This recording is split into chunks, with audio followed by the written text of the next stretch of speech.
You're watching the Business Channel, creating business class programs.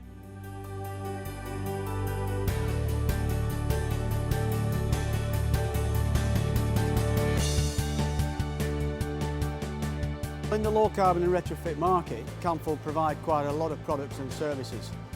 The basic business mantra of our business is that we provide the best quality air whilst minimising energy consumption. And in doing so, we can save our clients a lot of money. Air filters clean the contaminants and the pollutants in the air, and in doing so, protect people, processes and the environment. Any commercial building where you've got a fan moving air, we're the company that would filter the air so the inhabitants of the building are breathing clean air. Air handling units are the areas that we fit our filters, and the whole purpose of an air handling unit is to heat, cool and clean the air. The fan motor actually is the energy consumer, and in doing that it's got to pull the air through heating coils, cooling coils and indeed through the filter. These elements cause a resistance on the fan and therefore make the fan work a lot harder. Fortunately, filters are the only products within that environment that are designed to be changed. So if we can lower the resistance over the life of that filter, then we can dramatically reduce the energy consumed by that filter in situation. We call that resistance pressure drop, and in doing so we can actually save the clients a lot of money on their energy bill. Our products have a huge impact upon the energy we use in the marketplace. Typically we could change the filters that are in situ currently in many buildings, replace them with low energy alternatives and save between 30 and 50% of the energy use that the filter would consume within that air handling unit.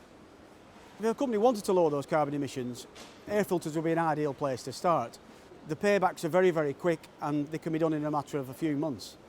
You would improve your filtration by getting a better filter, which would be changed less frequently, maybe once a year rather than twice a year. The labour involved in actually fitting and disposing of that filter again would be less. Fundamentally, the energy consumption would be reduced dramatically. Just to give you an indication on the relationship between energy and filters, it costs approximately 10 times in energy to run a filter as just to buy one. So yes, very much so, air filters are a very quick win. I would advise our clients to use it as part of an energy carbon reduction programme where they could build up reserves to use the savings they've made to actually bring in more capital intensive low carb refit products. To achieve radically short paybacks, all you've got to do is invite an engineer to come and survey your building. It doesn't take long. An engineer will come in, survey your building, look inside your handling unit, look at what you've got in there now, look at your accommodation space and make a proposition that would either be you can change your filters, just a straight replacement of filters, or you might need some reframing to get a better product in there which would actually extend your life of your filter, lower your labour costs and fundamentally reduce your energy costs. Step two might be you might have to go in and do a full survey where you would compare what you've got in now to what you propose, and that would be costed up with all the carbon emissions associated with that. That might require a little bit of capital equipment, but generally these take between 7 and 8 months to get your money back.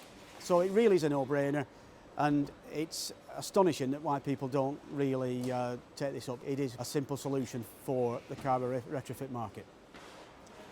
To me, it's quite imperative that we actually do lower our carbon emissions.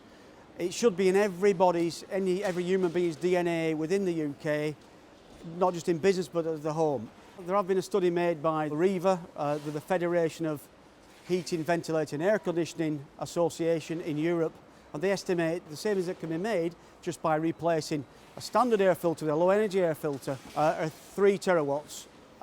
Throughout Europe, in the UK, that would equate to about £500 million.